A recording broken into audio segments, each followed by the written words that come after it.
Viskas tvarkoja, aš kaip sportavau ir Kaune, buvau su treneriu Chomičium likęs ir viskas normaliai, sportavau pilną jėgą ir dabar ir likęs. Ir yra ką taisyti ir antra pusė buvo neblogesnė, kai susitvarkėm su gynyba, tik tai kažkodėl nepataikėm tų savų metimų ir toks skirtumas gavosi iš nutolo jie. Tai, kad kol kas dar nesam savo, kaip pasakyti, geriausiai formai ir demonstruojam geriausio žaidimo, daugiau tai niekas negazina, nežinau.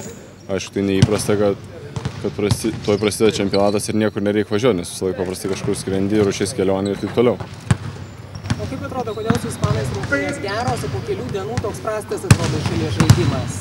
Aš manau, gal su ispanais gavom tokį emocinį užtaisą gerą, kai 15 000 ar dar daugiau žiūrovų buvo ir visi norėjo pasirodyti kuo geriau ir gal dėl to gavosi, paskiau nuvažiavom į Panevėžį, šiek tiek mažiau žmonių ir antrą dieną iš eilės buvo toksai sėdimas.